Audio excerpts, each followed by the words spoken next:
Hello everyone. 1 जुलाई 2024 को ये video हम लोग रिकॉर्ड कर रहे हैं। सोमवार का दिन है आज।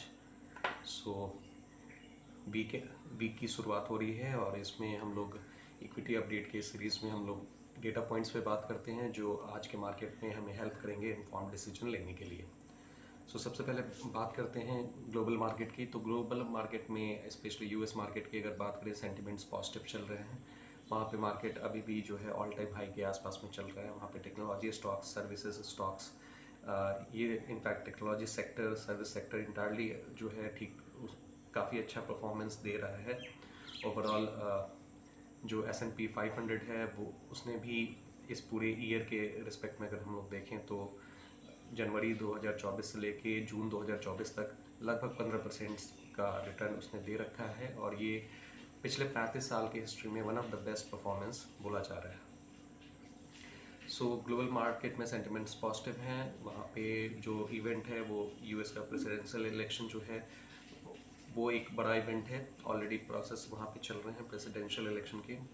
यूएस का प्रेसिडेंशियल इलेक्शन इंडिया के इलेक्शन से डिफरेंट होता है। पूरे प्रोसेस को कंप्लीट होने में लगभग 2 से 3 महीने का समय लगता है। अब यहाँ पे क्वेश्चन यही रहेगा कि बाइडेन बने रहते हैं एज ए प्रेसिडेंट या फिर डोनाल्ड ट्रंप आते हैं। डोनाल्ड ट्रंप आएंगे तो डेफिनेटली पॉलिसीज़ में चेंजेस आपको देखने को मिलेंगे।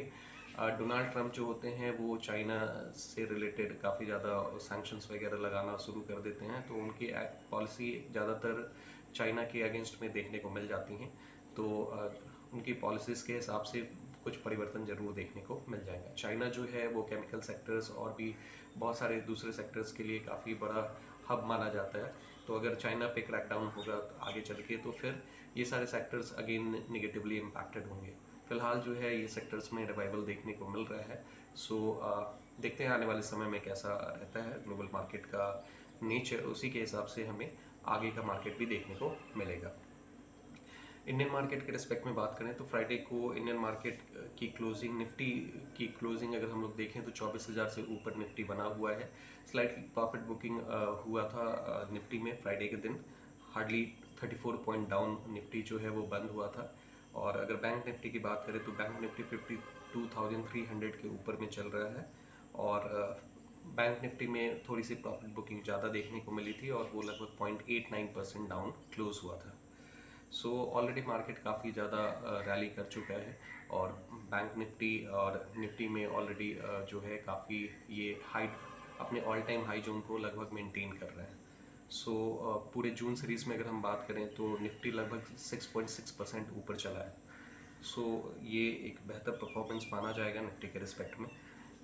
ओवरऑल इंडियन मार्केट में भी सेंटिमेंट्स जो हैं वो काफ़ी पॉजिटिव दिख रहे हैं। आज के मार्केट के रिस्पेक्ट में अगर हम लोग बात करें तो गिफ्ट निफ्टी जो है लगभग पॉजिटिव सेंटिमेंट हमें दिखा रहा है कि ओपनिंग लगभग पॉजिटिव साइड में होनी चाहिए। इवन डाउ जोन्स की फ्यूचर के अभी की डेटा की अगर बात करें तो मॉर्निंग डेटा के हिसाब से वो पॉजिटिव टेरिटरी में ट्रेड कर रहा है। तो हम लोग ये एक्सपेक्ट कर सकते हैं कि आज की ओपनिंग पॉजिटिव बायस के साथ में निफ्टी की होनी चाहिए। 9:15 पे जब बाजार खुलेगा तो हम लोग ये एक्सपेक्ट कर सकते हैं कि निफ्टी की ओपनिंग पॉजिटिव साइड में होनी चाहिए। FIIs DIIs की एक्टिविटी के बारे में बात करें तो FIIs जो हैं पिछले फ्राइडे को बहुत ही कम लगभग 23 करोड़ का माल उन्होंने बेचा था। और ओवरऑल अगर हम लोग देखें तो जून सीरीज में FIIs ने लगभग 2000 करोड़ की खरीदारी की है। DIIs जो है वो नेट बायर्स के तौर पे बैठे हुए हैं। जून सीरीज जो है वो पॉजिटिव एंड पे बंद हुआ है। इस पूरे कैलेंडर ईयर के रिस्पेक्ट में अगर देखें यानी जनवरी 2024 से लेके जून 2024 के रिस्पेक्ट में हम लोग देखें तो अभी 2 महीने ऐसे हुए हैं जहाँ पे जो आपका FIIs जो हैं वो नेट बायर के तौर पे बैठे हैं। मार्च में लगभग 3000 करोड़ की बाइंग आई थी नेट FIIs की तरफ से और जून मंथ में हम लोग देख रहे हैं कि लगभग 2000 करोड़ की बाइंग FIIs की तरफ से देखने को मिल रही है। स्टॉक स्पेसिफिक न्यूज़ के रिस्पेक्ट में अगर हम लोग बात करें तो ITC ने ये रिपोर्ट किया है कि उनके पास में 1 करोड़ प्लस एनुअल सैलरी वाले जो हैं उनमें लगभग 24% का इजाफा हुआ है। तो यहाँ से ये न्यूज़ मार्केट में इस हिसाब से फ्लैश कर रही है कि लोग जो हैं एक्चुअली यहाँ पे ये नहीं बताया जा रहा है कि आईटीसी ने 24% सैलरी हाइक किया है, ऐसा नहीं मेंशन किया जा रहा है। यहाँ पे ये बताया जा रहा है कि आईटीसी ने ये रिपोर्ट किया है कि उनके यहाँ 1 करोड़ सालाना इनकम वाले लोग जो हैं वो 24% से बढ़े हैं। यानी कि आप ये कह सकते हैं कि मैनेजरियल पोजीशंस पे, की डिसीजन मेकिंग वाले पोजीशंस यानी टॉप पोजीशंस पे जो है लोग थोड़े बढ़े हैं। ये कंपनीज में एक्सपेंशंस वगैरह की पॉलिसीज़ को इंडिकेट करता है इनडायरेक्टली कि अगर की मैनेजरियल लेवल पे ज़्यादा लोग बहाल हुए हैं, क्योंकि 1 करोड़ प्लस सालाना इनकम वाले जो लोग होंगे वो टॉप मैनेजरियल पोजीशन वाले ही लोग होंगे। तो ये हम लोग मान के चले कि यहाँ पे कंपनीज में अंदर में आप ये कह सकते हैं कि कुछ एक्सपेंशंस वगैरह या उस तरह की एक्टिविटीज़ के चांसेस दिख रहे हैं। अगेन यहाँ पे जो भी हम लोग डिस्कशन कर रहे हैं ये कोई रिकमेंडेशन नहीं है, ये प्योरली डिस्कशन हो रहा है, एजुकेशनल पर्पस के लिए हो रहा है। कोई भी बाइंग सेलिंग डिसीजन अपने पर्सनल फाइनेंशियल एडवाइजर से संपर्क करके ही करें, उनके साथ में डिस्कस करके करें।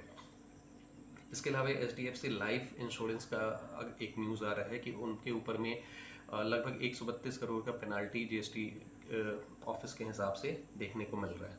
तो HDFC लाइफ पे एक पेनाल्टी ऑर्डर 132 करोड़ का दिख रहा है GST के हिसाब से। गोदरेज प्रॉपर्टीज़ का न्यूज़ जो फ्लैश हो रहा है वो ये है कि गोदरेज प्रॉपर्टीज़ ने बेसिकली पुणे में एक लैंड पार्सल 11 एकड़ का एक्वायर किया है। सो इनका लैंड बेस जो है वो लीज मोड में ये बढ़ा है। बाकी जाइडस लाइफ साइंस जो है उसने डॉक्टर रेड्डी के साथ में पार्टनरशिप किया है एक पर्टिकुलर ट्रीटमेंट के हिसाब से, कैंसर रिलेटेड ट्रीटमेंट के हिसाब से जाइडस लाइफ साइंस का पार्टनरशिप हुआ है डॉक्टर रेड्डी के साथ में। इसके अलावा JSW एनर्जी को विंड और सोलर मिक्स यानी कि एक हाइब्रिड प्रोजेक्ट के लिए बेसिकली ऑर्डर मिला है। सो लगभग 1500 मेगावाट का एक कैपेसिटी एडिशन करने जा रहा है JSW एनर्जी। सो ये इसके लिए पॉजिटिव न्यूज़ अपीयर होता है। अल्ट्राटेक सीमेंट भी जो है अपने आंध्र प्रदेश यूनिट में कैपेसिटी एक्सपेंशन करने जा रहा है।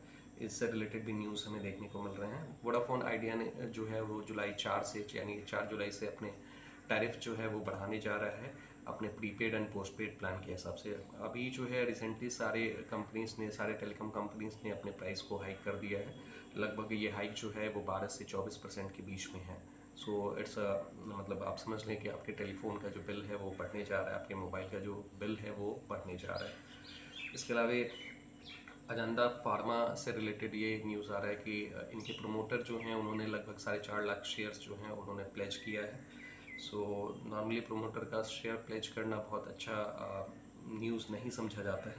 इसके अलावा सेंट्रल बैंक ऑफ इंडिया से रिलेटेड न्यूज़ ये है कि सेंट्रल बैंक ऑफ इंडिया ने मेरा एसेट के साथ में पार्टनरशिप किया है। अब आप सेंट्रल बैंक ऑफ इंडिया के ब्रांचेस से मेरा एसेट के डिस्ट्रीब्यूशन ले सकते हैं, मेरा एसेट का म्यूचुअल फंड में इन्वेस्टमेंट कर सकते हैं। तो इनका ये करार हुआ है, इनका ये एग्रीमेंट हुआ है, पार्टनरशिप हुआ है कि मेरा एसेट का डिस्ट्रीब्यूशन सेंटर जो होगा वो सेंट्रल बैंक ऑफ इंडिया के साथ में के डिफरेंट ब्रांचेस पे होगा। सो ओवरऑल ये सारे न्यूज़ पॉइंट्स हैं।